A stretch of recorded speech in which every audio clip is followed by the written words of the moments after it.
I suppose if you talked to me a year ago and I talked about the vaccine and COVID, I would have said, would you want to come in February and talk? I'd probably say, oh, we'll be beyond COVID by then, and this is not very controversial or not an issue, but this is not the case. So our evening tonight, we'll talk about, excuse me, I get my clicker. We're interested in Catholic reflections on the vaccine and the debate and disagreements among some officials in the Catholic Church about the vaccine. And then we'll talk a bit about mandating it. So that's on our agenda for tonight. And again, you're all very welcome. The subtitle could be The Common Good in Days of COVID. And these two images I have up here kind of express, I think, the divides or the sides that we have in our society. All in favor of COVID, yes, raise your arm, or the vaccine, COVID vaccine, raise your hand, and no forced vax. It's not a bad time to be thinking about this because we're sort of in a lull. I heard one public health official say the other day that the blizzard might be slowing down. The winter is still continuing, but the blizzard might be slowing down. If you look at the cases that we pulled a couple days ago, they're down across the board in Minnesota. A pretty big change, a drop in the cases and the testing and the hospitalization in ICUs and indeed deaths. So our daily average is now only at 26 in Minnesota.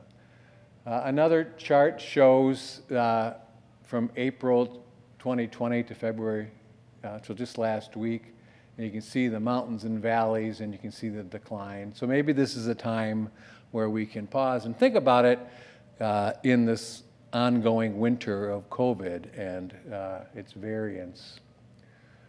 Yet one more graph, you can see the huge spike we had at actually the end of December, and then leading into this past month. Statistics on the vaccinations. Don't know whether to think this is good or bad, because 68% fully vaccinated is a pretty high number. It's pretty good. But if you got 68% on all your tests and papers at St. Thomas, you wouldn't graduate. So, in that aspect, it's not that good.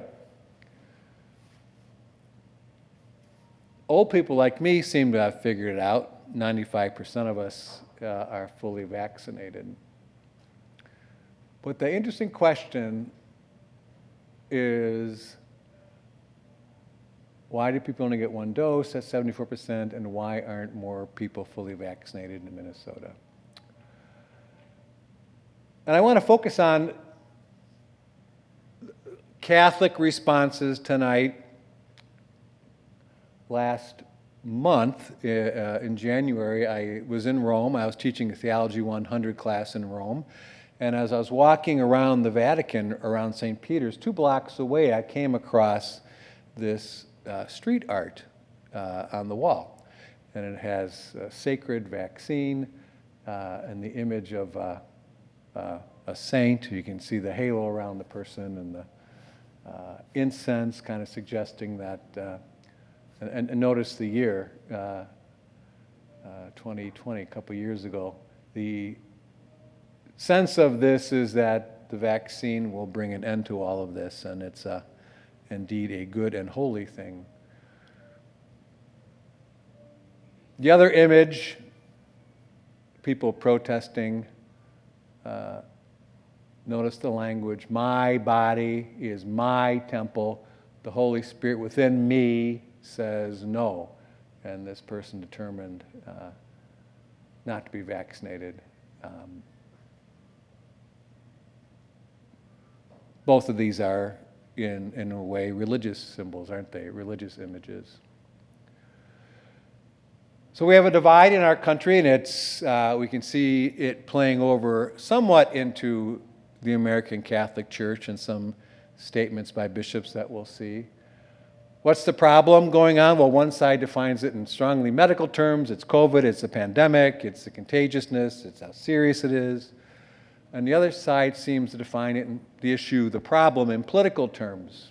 It's people telling us what to do or forcing us to do certain things. So wear a mask or get vaccinated or stay home.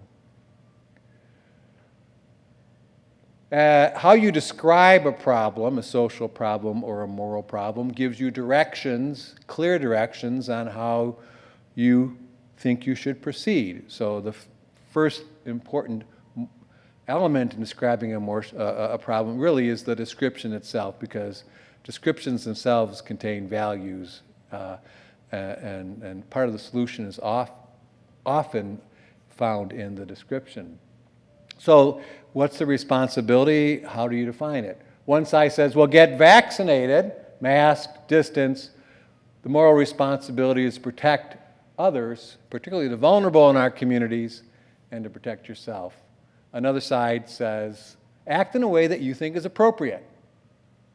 Protect your right to choose how to live your life, express your freedom in the face of dominant bureaucracies, whether they be schools or governments or the medical healthcare industry telling you what to do. And another part of that side, and sometimes it's hard to separate them because they're all mixed in, the other part of that side says, well, your job is to stay morally pure and don't be infected, as it were, by the vaccine. What's keeping the problem a problem today? Again, it depends what side you're on. For one side, it's the unvaccinated, active spreaders of COVID, people who don't care about COVID. And I put up there unvaccinated by choice, which we have in the United States, and unvaccinated by circumstance. There are many places in the world where the vaccine is not available, as this quote says. In some low-income countries, only 11% of the population has received one dose. And in some of these countries where there's no strong government regulating the vaccines, people are getting things that they're told are the vaccines and are really not, and are getting sick from those. So the other side would say the problem is, well, the establishment, again, the government or medical, healthcare industry or schools, they're pushing their views on us. And again, part of that, some would argue, the vaccine is a problem with its health and moral issues. Is there a Catholic position? And that's kind of my topic tonight. One way to answer that question is to say, well, both popes, we have two popes right now, one's retired, Pope Benedict Emeritus up here on the screen, and Pope Francis, both have had their vaccines and both have been boosted. If you want to work at the Vatican, get vaccinated or get tested regularly.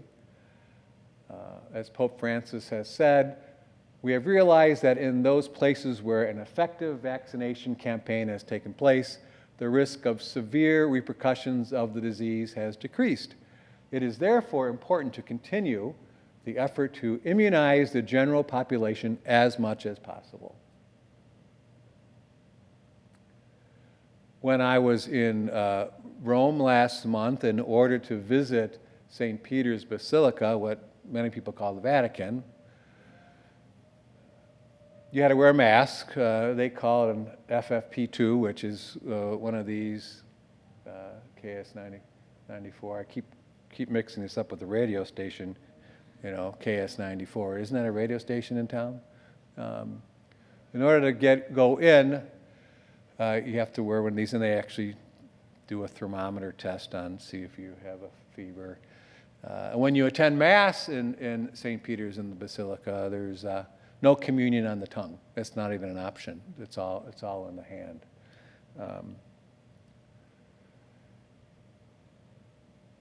In the U.S., in several dioceses, bishops have mandated that their staff and any people who work or volunteer in the diocese, whether in a parish as a communion minister or whether as an attorney for the diocese, have to get vaccinated.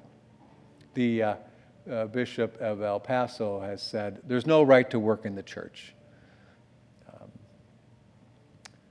And the basic line of thinking here with the Pope and these bishops in this camp is that, well, they have two arguments. That one is that love demands that we get vaccinated, and second one is reason demands that we get vaccinated. And they use Scripture for one and tradition and reason for the other. Pope Francis says getting vaccinated is a simple but profound way to care for one another, especially the most vulnerable. He called it an act of love.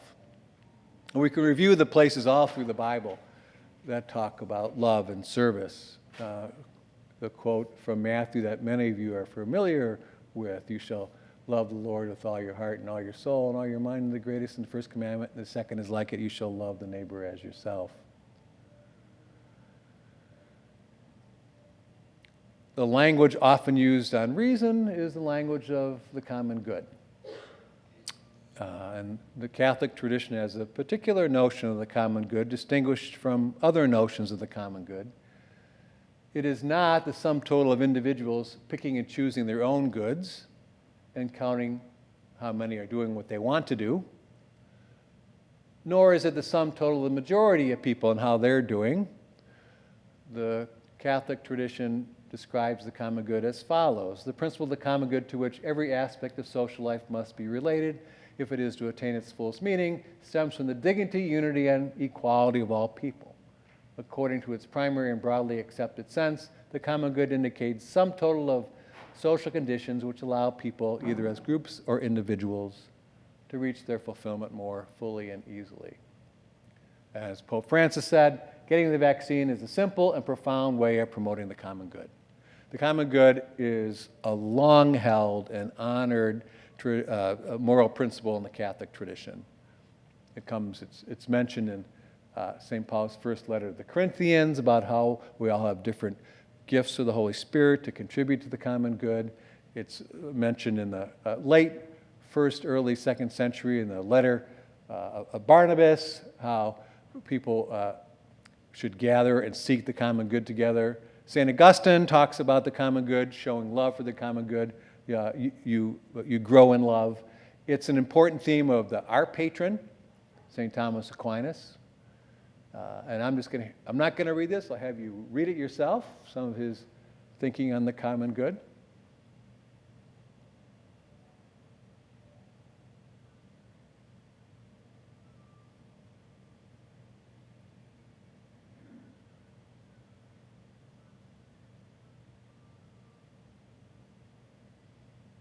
Right reason judges the common good to be better than the good of the individual.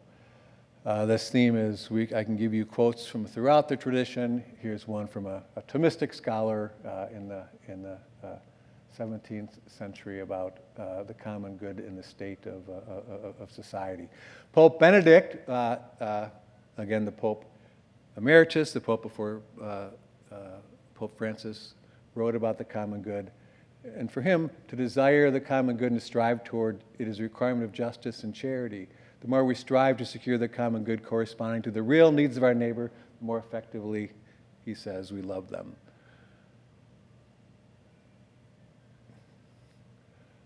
So the idea for the common good, it tries, number one, to balance the autonomy of individuals, the choice of individuals and their basic human dignity. It recognizes that we are social persons by our very nature. This common good can make claims on the individual, and the individual can make claims on the common good. It also requires us a concern for the vulnerable, and in these days, the option for the poor or the vulnerable have been the elderly, have been those who are compromised, those with all these existing health conditions that are particularly vulnerable to COVID. The common good is always contextual and in dialogue in relationship to the historical context of the day And again, in the Catholic tradition, it's linked with the good of all and God.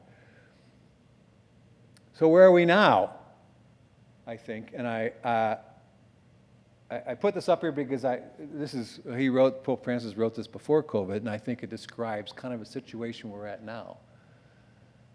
He says, unless the rights of each individual are harmoniously ordered to the greater good, those rights will end up being considered limitless and consequently become a source of conflict and violence. And this is kind of, I think, where we are now with our COVID conversation. So where do the U.S. bishops stand on this? It seems pretty clear where the church from Pope Francis and the church in Rome stand. There's a general agreement among all our bishops that the relevant factors related to the vaccine, the process of development, the testing, the production, the efficacy, the mild side effects, etc., all point to the acceptance of the three vaccines we here in the United States. And according to the Vatican, they can be used, quote, in good conscience. And the U.S. bishops agree and state that. And yet, some of our bishops argue that even though it's morally acceptable and preferable that people get vaccinated, it's up to the individual and individual conscience to make this decision. So morality here then depends upon the personal choice in this way of thinking. Again, we have this tension.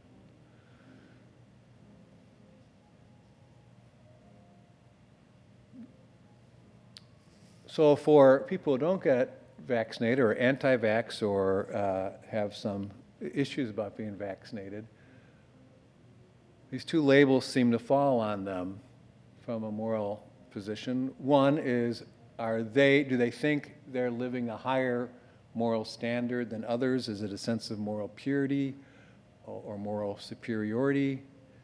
Or for people who disagree with them, they think they are guilty, if you will, of this long-held category in Catholic moral thinking of moral scrupulosity. That is to say, they think they're sinning when they're really not.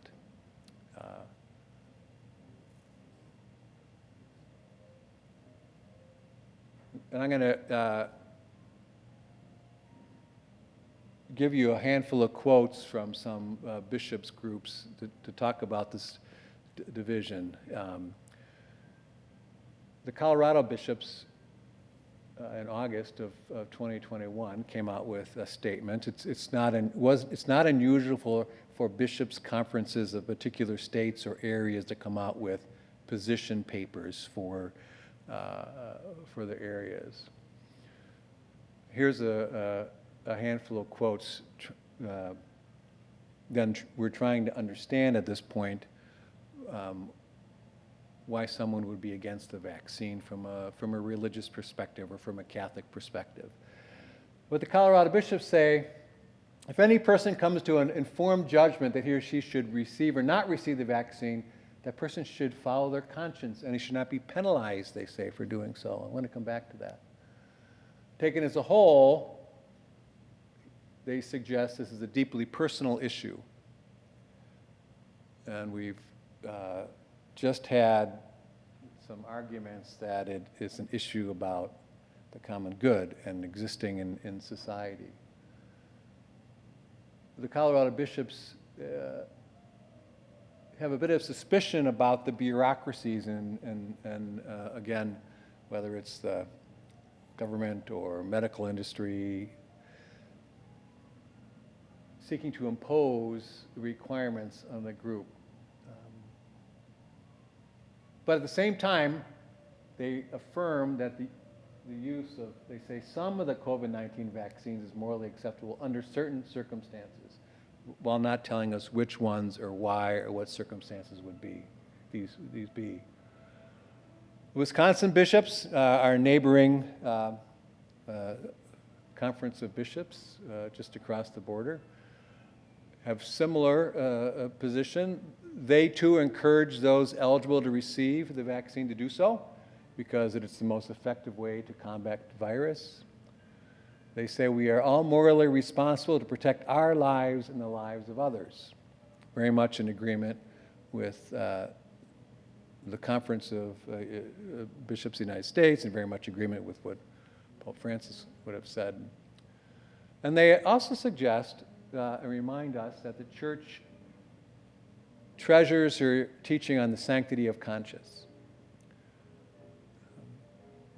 Should the Church or any other organization force a person to receive COVID-19 vaccine? And they say no. A couple interesting words here. Organization forcing. The Bishop of El Paso required everybody in El Paso who works for the church to get vaccinated. He didn't think he was forcing them because he said there's no right to work in the church.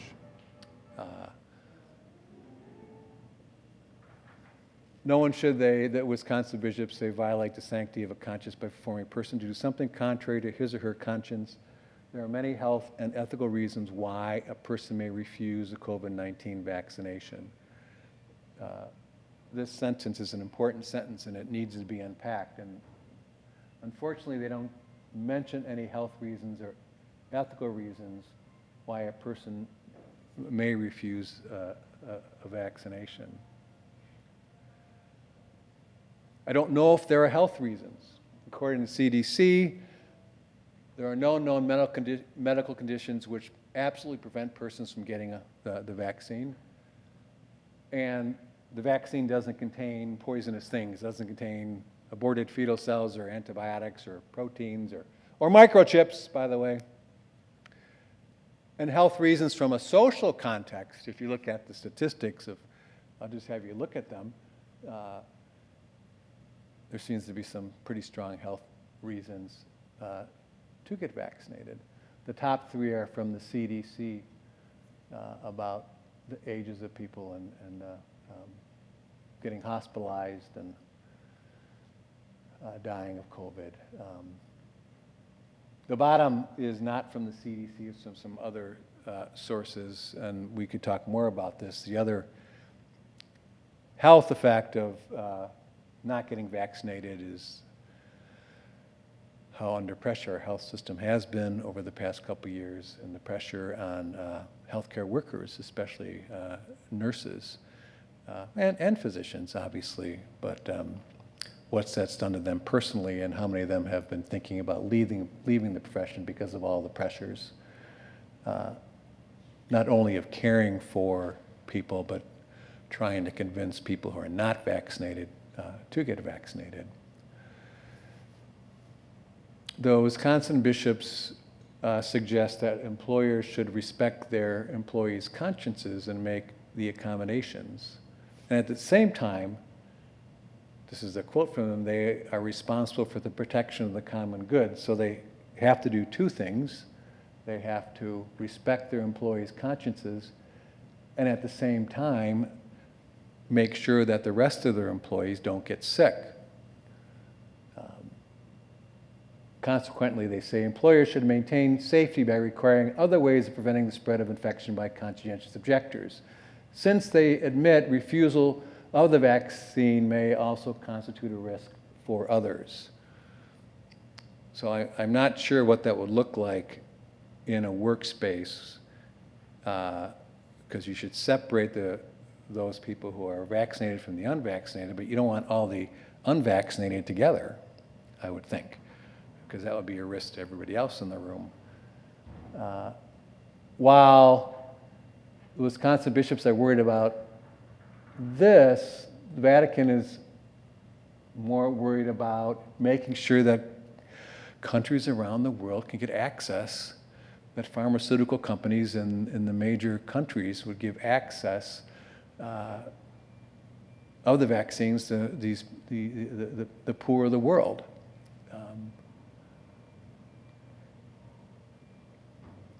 So some bishops, so let's dig down and get to the down and dirty here. Some bishops are saying the vaccine is morally suspect because of the the use of stem cell lines. Okay. Where do they come from? And that's what I want to get to. As an introduction to this point, critics of this position point out that every medicine we take has been tested on the same stem cell lines as these vaccines. All types, every brand of everyday painkiller that you would use, or you have in your purse, or you have in your bathroom, name them all, from aspirin to what do you call those other things you have in your aspirin and ibuprofen, and they all have been tested in the same line. The pills we take for cold and allergies, things we take for upset stomachs. Most all of our drugs, our top 3 drugs, the most popular drugs, Lipitor, lisinopril, and albuterol, are all been tested on this same stem cell line, and most every other drug has been. So if you don't get the vaccine for moral reasons, you then shouldn't take ibuprofen. You shouldn't give your kid albuterol because of asthma. And grandpa shouldn't get Lipitor for his high cholesterol.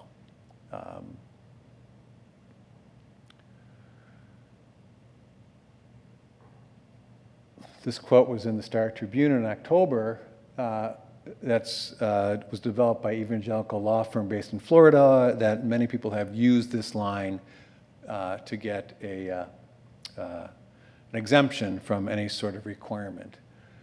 And this is what they say. So I've prayed about how to respond to COVID in light of my pro-life and other beliefs. I believe my body belongs to God and is a temple of His Holy Spirit. My faith prohibits me from participating in or benefiting from an abortion, no matter how remote in time that abortion occurred. So what's going on here? In 1973, there was abortion in the Netherlands.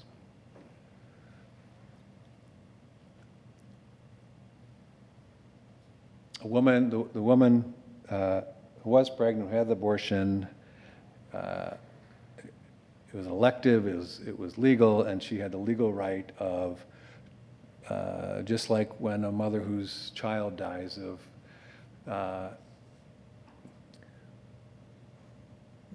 just like some of you have on your licenses, like donating some parts of your body for science. So 50 years ago, this event happened. I want to talk about that, and I want to talk about the vaccine, and I want to talk about people getting the vaccine. So first of all, what do you do when you get vaccinated? What is the moral act of getting vaccinated? According to the Catechism, and this is kind of a long time idea in Catholic moral theology, that the morality of act depends on 3 things: the object chosen, what you're doing, your intention, and then the circumstances. And all these 3 things come together, these 3 sources, for the morality of the act. And as Pope John Paul II said, the intention, the morality of the human act primarily depends and fundamentally on the object rationally chosen by deliberate will. So what do people choose when they get vaccinated? They chose their health. They chose the health of others. And how does this relate to this conversation about the source? There's one line when people go to look for Catholic teaching and using biological material from abortion. They looked at this one document, Dignitas Personae, written in 2008 when Pope Benedict, when he was Pope, acting Pope, and it was written by the CDF, the Congregation for the Doctrine of the Faith, what he was many years in charge of, and he okayed this document. And he suggests there's when looking at this issue, there's different degrees of responsibility. And I highlighted that on purpose, different degrees of responsibilities. He says grave reasons may be morally proportionate to justify the use of such biological material. For example, danger of health of children to permit parents to use a vaccine which was developed using cell lines of illicit origin. I want to, that word development is an important word. Evidently, Pope Benedict thought this didn't apply to the Pfizer because he got it himself. So there's three areas that people talk about in terms of using stem cells, particularly from abortion. And I suppose the way when I was thinking about this today, I was thinking of like of a line, like three different lines. Development has to do with something in the beginning and something springs from. So it's associated in that way. Testing has to do with something's developed, it's followed, and then on the side something is tested. So on the side to see if it works, but it's not directly associated with the movement from A to B. It confirms A to B or denies A to B, but it's not directly related to A to B. And the production of means it will be used all the time in all the products.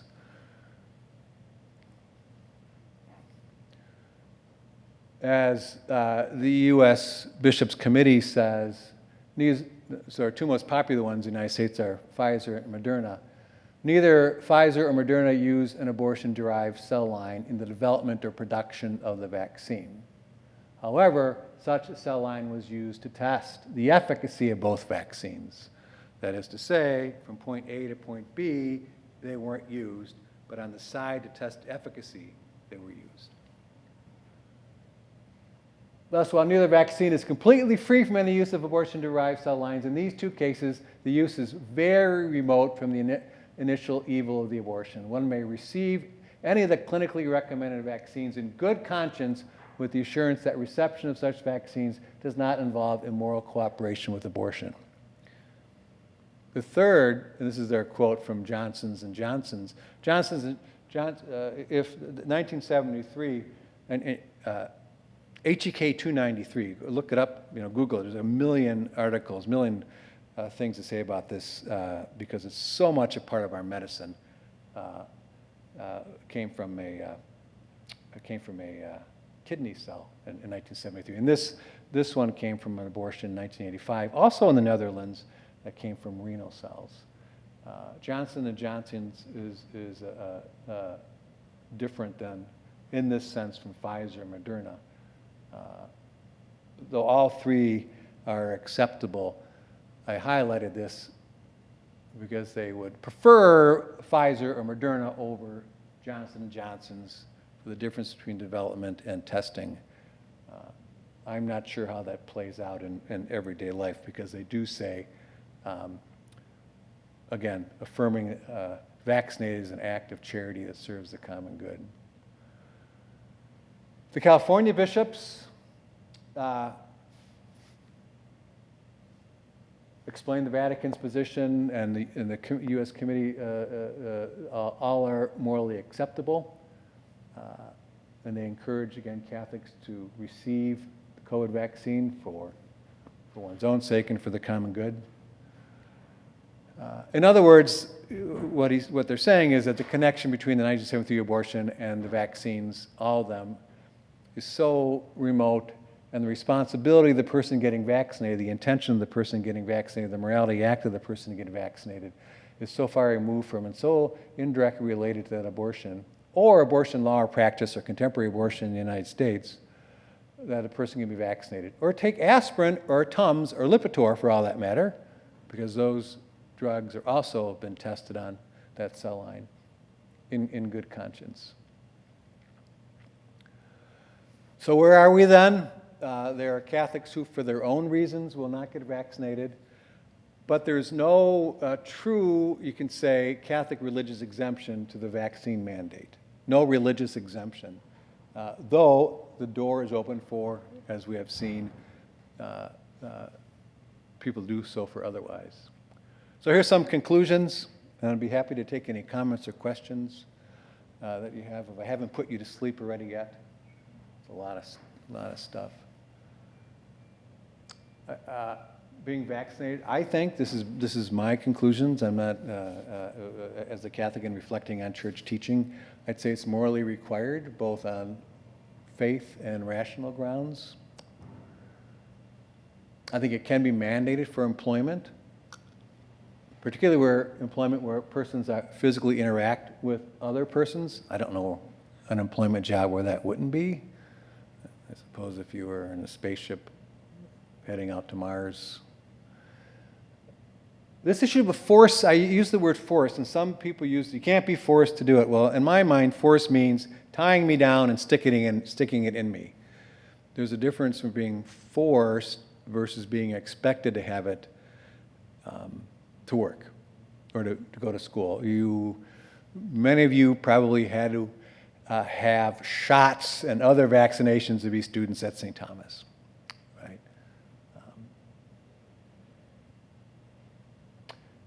Those who choose not to get vaccinated ought to live lives that don't put them in direct contact with people who are vaccinated, or unvaccinated. I'm thinking particularly of children. I think, was it at age 5 now?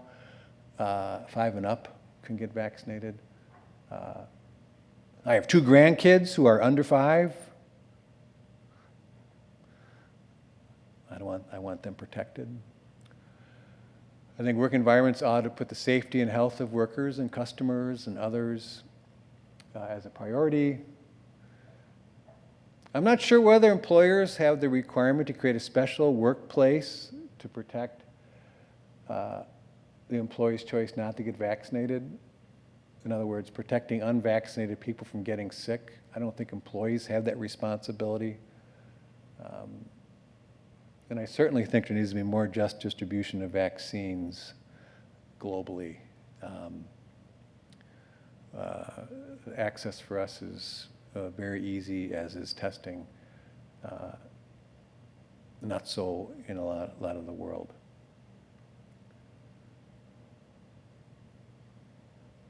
Thank you.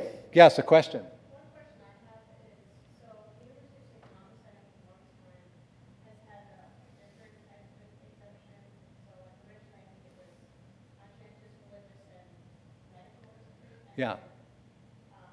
They had updated that, and it was just religious and medical. Yeah. Okay.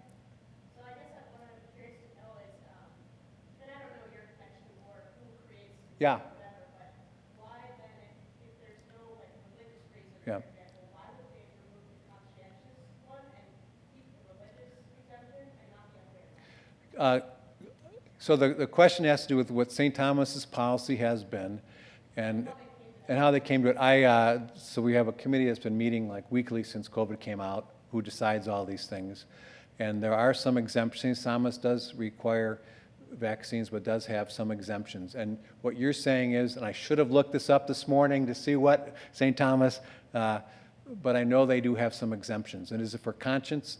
But you're saying they don't have religious exemptions, or they do? I believe they originally had a Uh-huh. conscientious one, but then they removed it like later on, and then it was just religious and medical.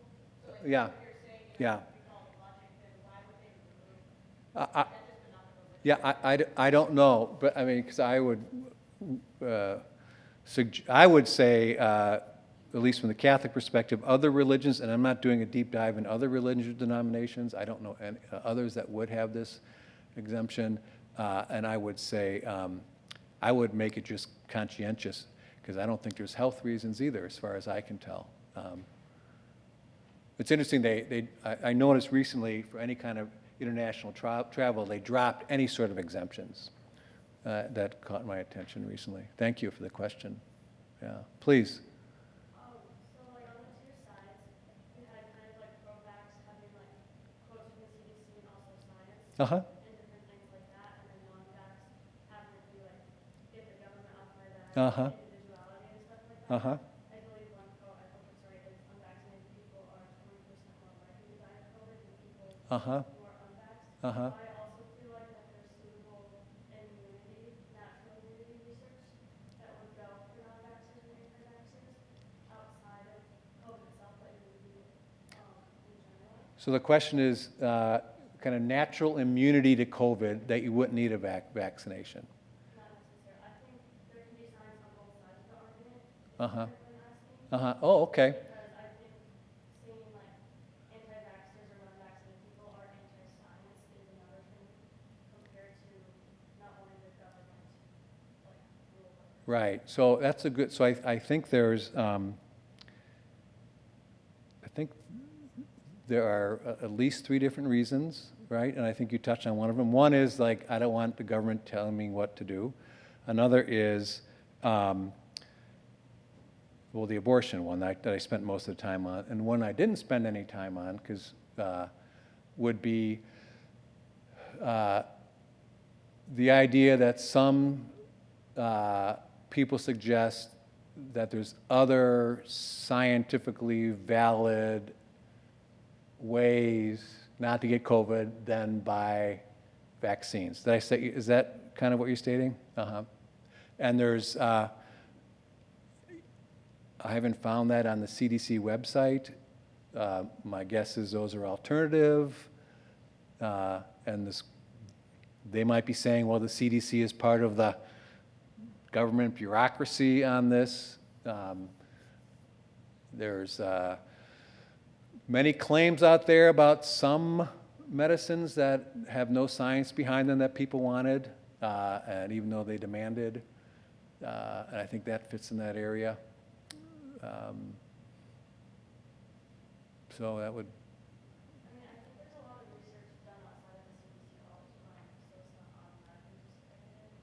I just Mhm. think it sometimes makes non-vaccinated people seem stupid. oh, okay, uh-huh, Ignoring science. uh-huh, uh-huh, uh-huh. Yeah, right, and like I see what you're saying, and if I meant to, well, I can say I didn't mean to see, I didn't mean to say that non-vaccinated people are stupid. If that, hopefully that didn't come across that way. They may have very strong reasons why they don't trust government, for example. And other, yeah, and though I try to make the abortion thing kind of clear, there's still people, if it's even faintly related, they would think it's immoral. Yeah. Thank you. Another question or comment? Thank you. So you said those numbers came from the CDC, or like the first 2 bullet points, right? The On that side that she was referencing, about the numbers of vaccinated. yeah, those and the likelihood of getting ill, those all came from the CDC. Yeah. So did they start counting that from the point of like when the vaccine was available for everyone? Like where are they getting that? Yeah, my guess would have been that if they were doing it by some kind of scientific method, they would have to talk about when people are vaccinated. So I don't know the exact answer to your question. I just pulled, yeah.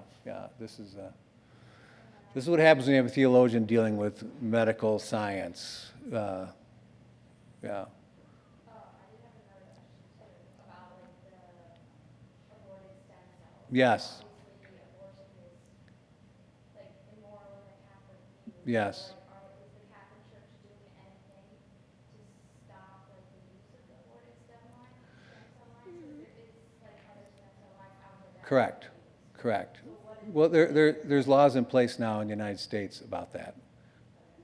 So there's laws in the United States right now in regard to the stem cell lines. That, well, the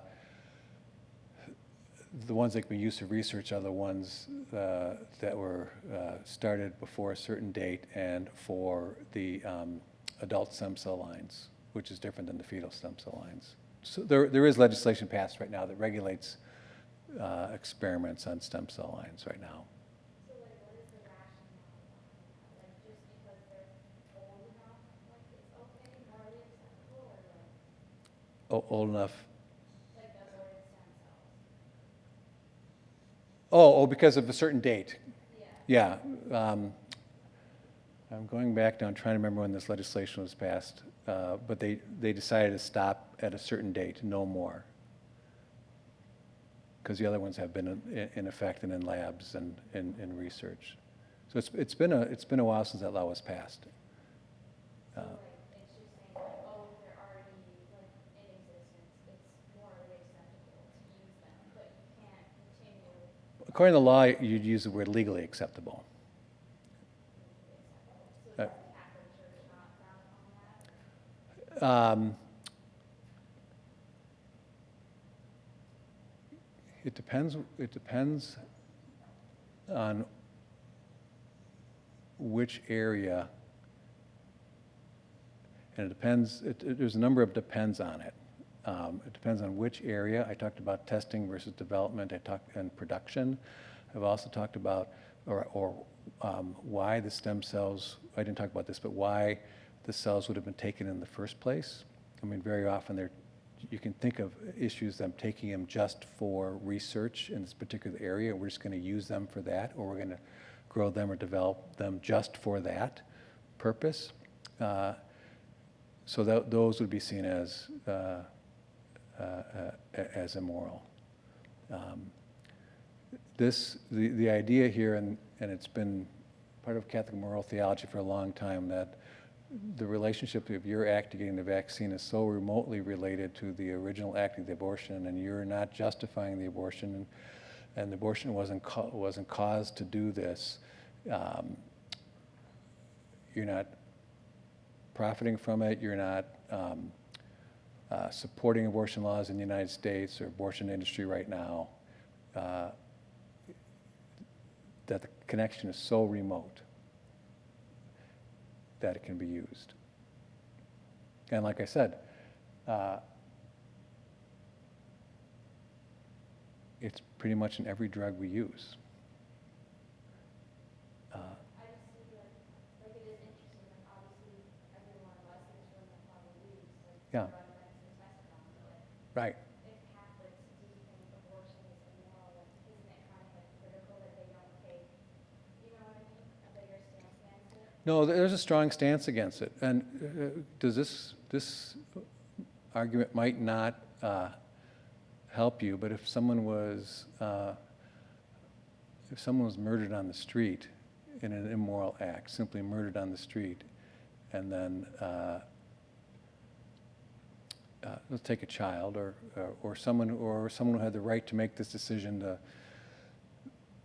turn this person's body over to science, in some ways it's the same. You're not justifying the murder. You're not supporting the murder that occurred.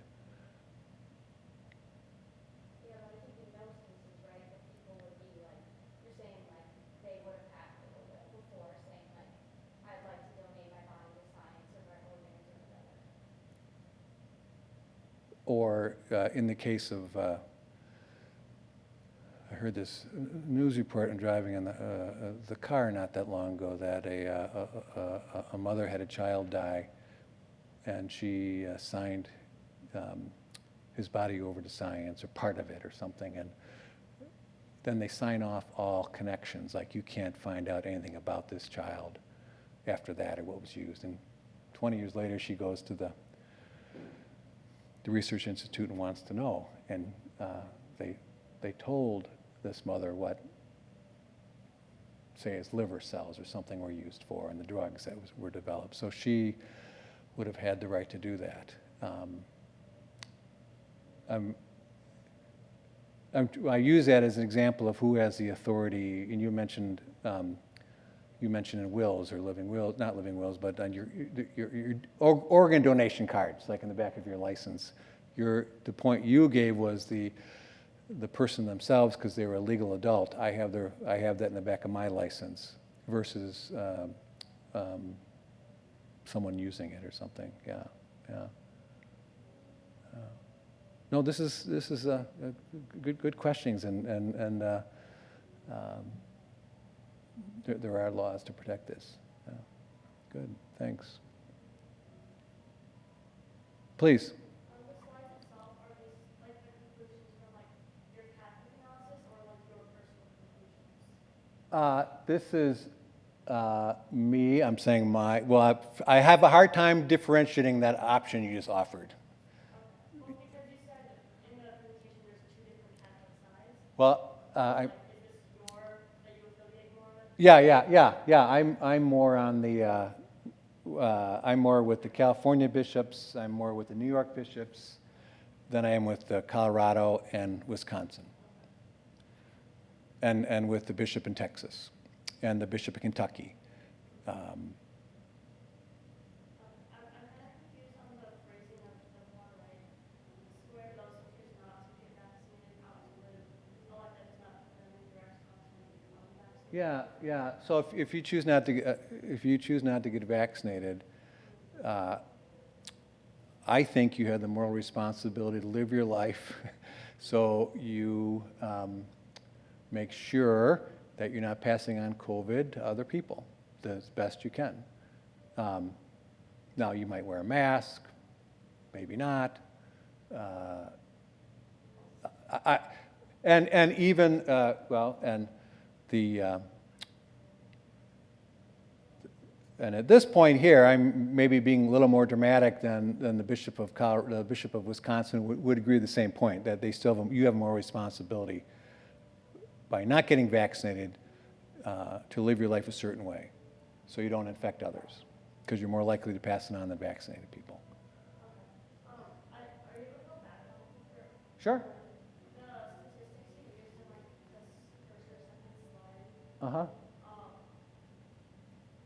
Are you, so I used two sets of statistics, one about where we're at today and one was CDH. The cases compared to deaths. Yeah. This was from, it was in the New York Times I think it was on Thursday from the CDC.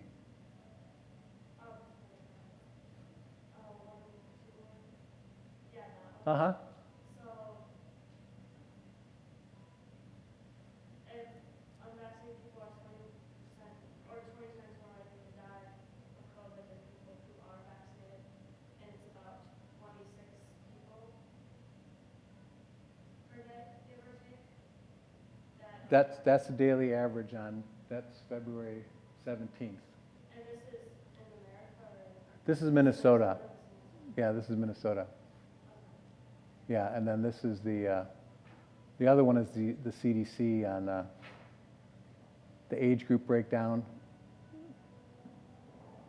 It's in here somewhere. This one here? And that's from the CDC website. Yeah. Okay, I just wanted to see this. Yeah, good. Please.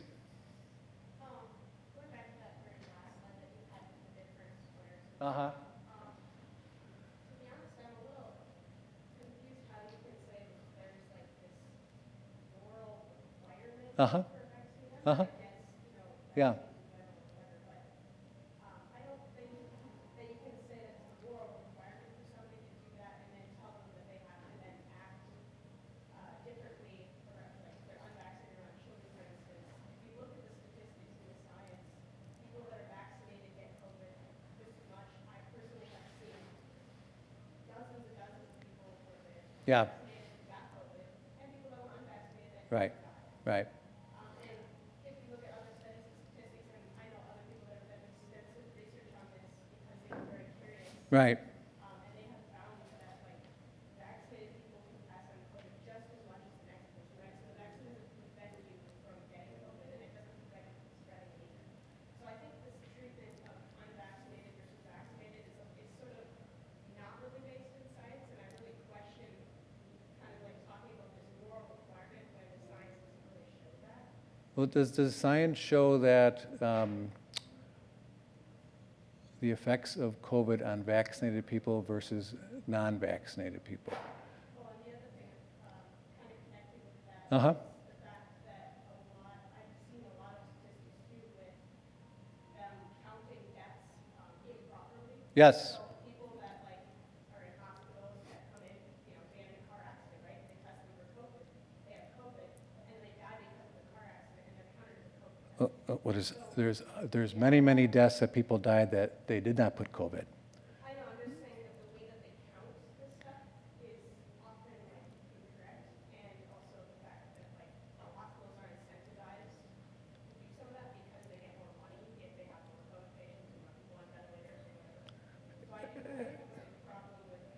And they have been decentralized too. Yeah, yeah. CDC is not always extremely on top of that, I think. So that's where the problem, and even what she was talking about, like natural immunity, that's a big problem too. Vaccines are never permitted for natural immunity. Yeah, yeah, yeah. They're saying that doesn't count, so. Well, yeah, that's where they'll disagree with you on what counts as science. And my guess is if there were ways to do it, they would have discovered it because someone would have figured it out because the pandemic is so. I mean, it's a pandemic. I guess I have a little more faith in the CDC than you're expressing. So that's. I'm thankful, of course, that the like death rates in general are not as high, and children especially have been extremely low in the numbers of deaths. Like they're not very affectable at all.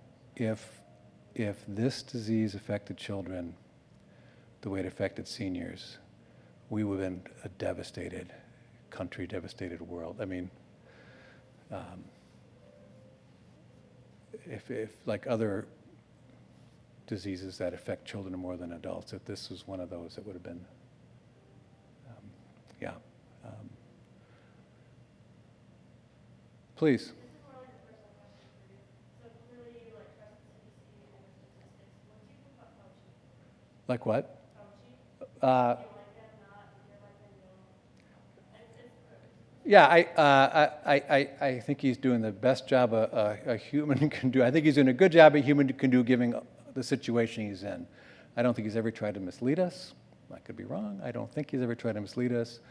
I think he's been honest and direct about what's happening. He's under enormous pressure. My guess is he probably didn't want this to be in this position in his life. Good product of a Catholic college, he is. So, yeah. Yes? Has there ever been another issue similar to this where the Republican vaccine officials have been outspoken about getting the vaccine? I can't recall one. Because when have we had this pandemic, this worldwide outbreak of this very contagious illness? I mean, the thing about COVID compared to other, it's very smart in that it's passed along easily and it stays long enough in people to pass it along. Like Ebola, it's very contagious, but it's so deadly that it doesn't get passed on. It's a bad virus. It's not a very smart virus, as it were, right? And this is the answer is no. That I don't recall. Should be the duty of the Vatican or the Catholic Church to comment on medical issues? Yeah, health issues.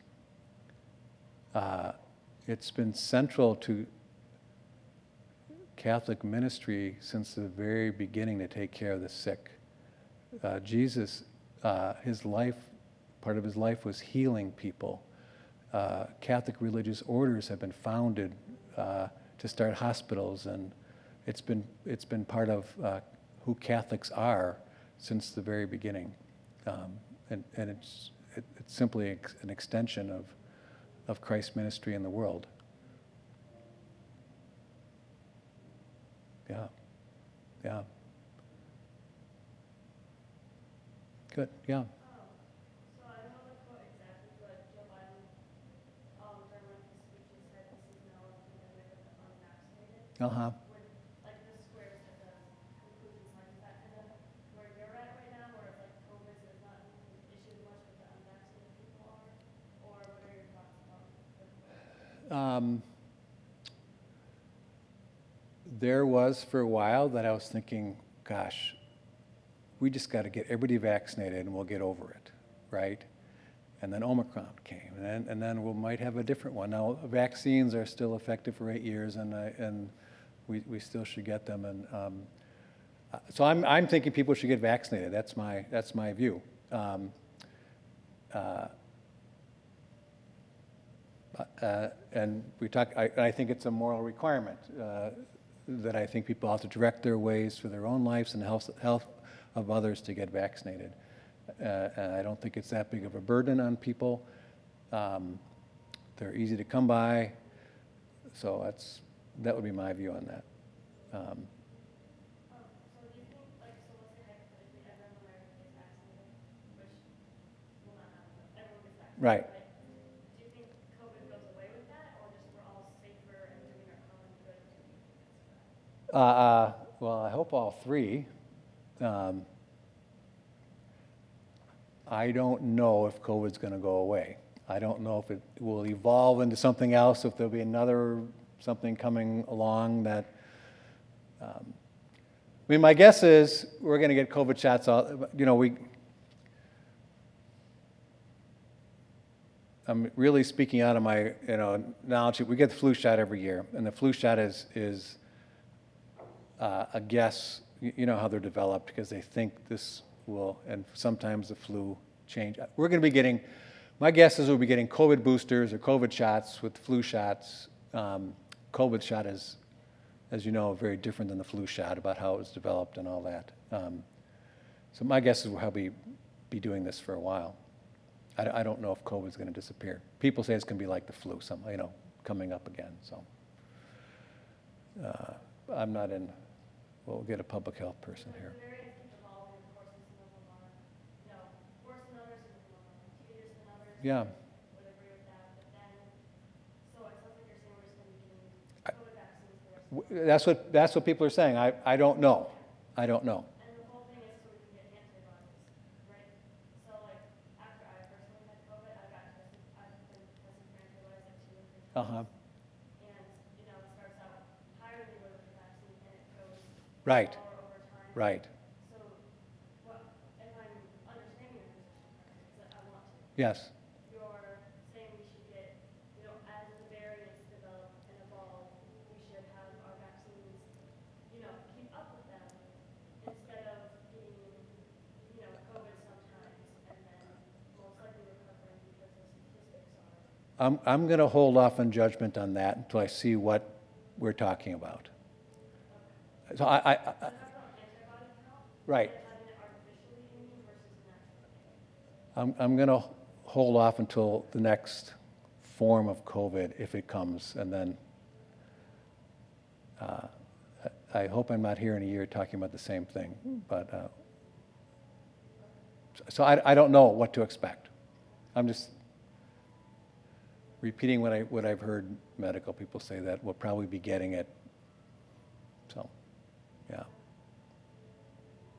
Good. Yes. Can I just comment on that? Yeah. If I'm understanding you correctly, you're saying that getting the shot increases antibodies, and then as time goes on, they wear off, have done their job, but it's only temporary. I got all 3 shots starting, or my last booster was December. So, fully vaccinated, I should have had the highest antibody count about 6 weeks after getting my booster. So mid-January, that was when I got COVID. I got hit pretty hard by it. But just like the flu vaccine, it doesn't prevent you from getting sick. It means that you'll have a milder case. You probably aren't going to die from COVID or from the flu if you get vaccinated. So it's more about taking the chances and saying you're not going to die from getting the vaccine. So if you can do that to prevent you from dying from the illness, then it's worth the gamble.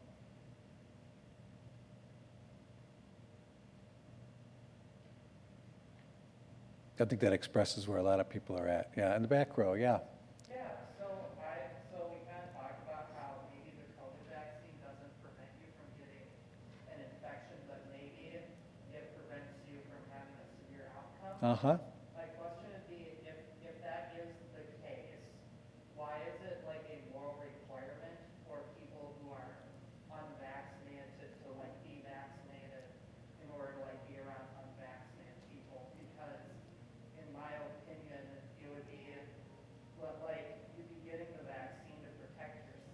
Mhm. not so much to protect others, because the other people are theoretically just as susceptible, because it's to protect yourself from essentially being hospitalized. Right. I'm going to go back to my numbers wherever they are. I guess they went the wrong way.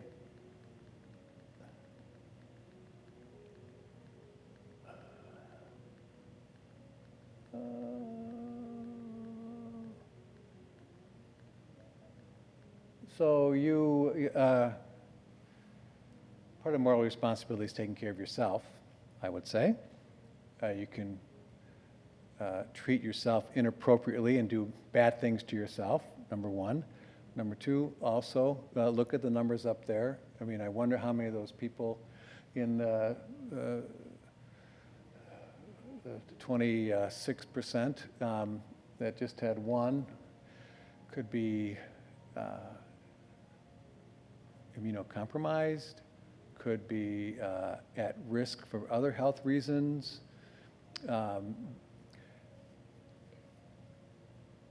It's still out there, and it's still, the possibility is, seems, with those aren't passing numbers, like I try to suggest for in the community.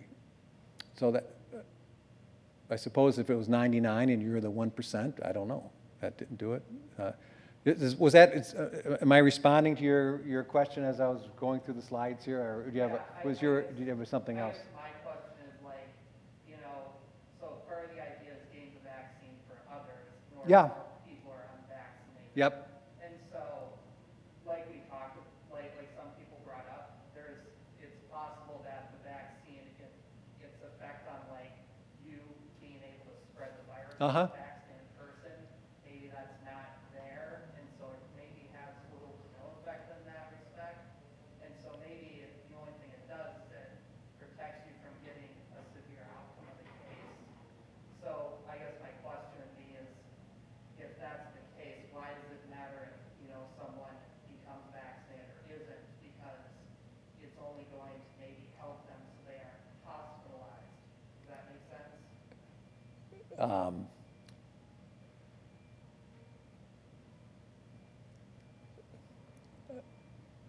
I think I missed your, sorry, it's my bad. I think I missed your question. So if the COVID vaccine doesn't help prevent the spread, like let's say I'm vaccinated Uh-huh, and someone here isn't vaccinated. right.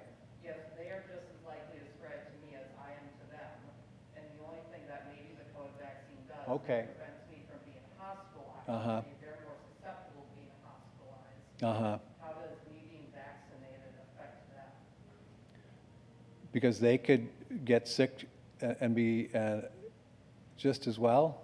I'm Yeah, sorry, it might be more biological. I'm still missing, yeah, I'm still missing, maybe it's the hour.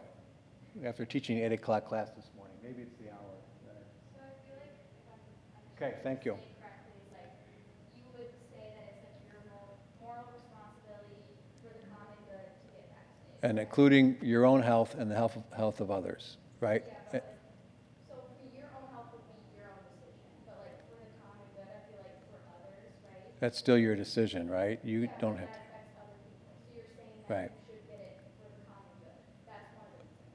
You should get it for yourself, and you should get it because for the common good. Because again, yeah, But so if everyone, even whether you're vaccinated or not, can spread it, then like, I feel like that kind of makes that argument like invalid in a way.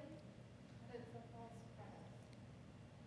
The viral load of a person who's vaccinated is lower, and so it is less likely to pass the virus if you're vaccinated.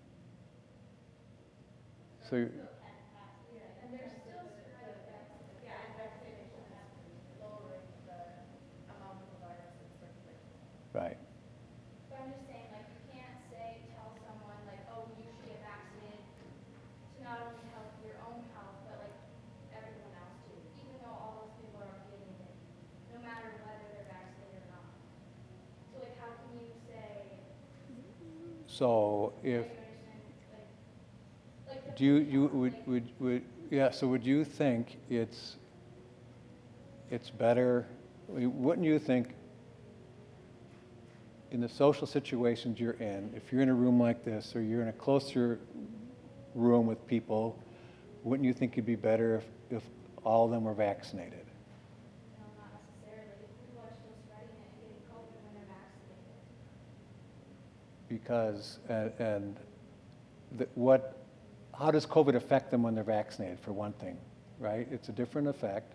And secondly, we have a good number of people whose immune system, who have health conditions, who are more susceptible to getting it. If you look at who's in the hospital right now, right, who's been in the hospital the last handful of months, it's unvaccinated people, right? They get it. Their cases have been, and we're speaking of statistics here, because one case may be different from another, but they're the ones who have been in the hospital beds, right? The unvaccinated. They're the ones who've been clogging up the systems. Yeah, I'm not sure. I'd have to see the data on that. I just don't know if that's fair to say with all these other things happening. I feel like there's underlying factors to that too. And just like, for example, everyone at this university, 25 and under, there's a 99.997% survival rate. So how can you say like it's your moral responsibility for the common good to take when probably won't die from it, right? There are other bad things besides death in life. There's other bad things besides death, right? Yeah. I mean, we've heard just a quick testimony about getting COVID and being sick with it, right? Yeah, and you would say that pretty badly. Yeah, yeah. Please.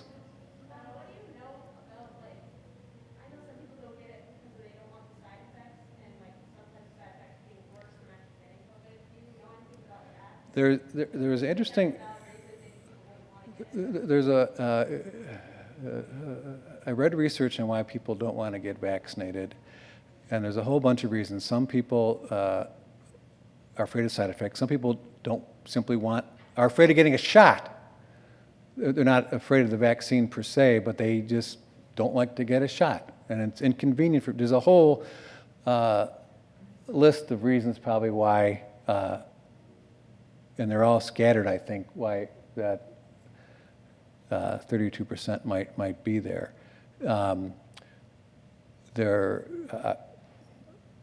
I had no side effects. I've heard people who were tired for a day or two, and I've heard people, one shot was different than next, and Moderna was different than Pfizer, and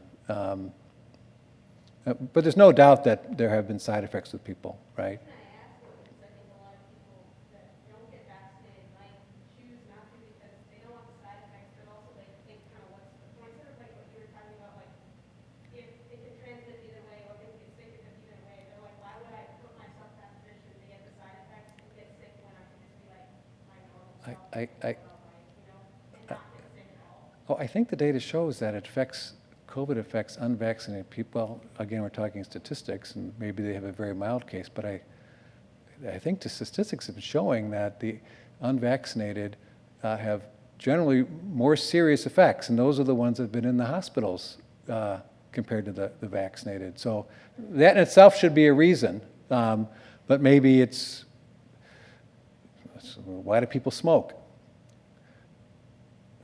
Why do people drink and drive? There are.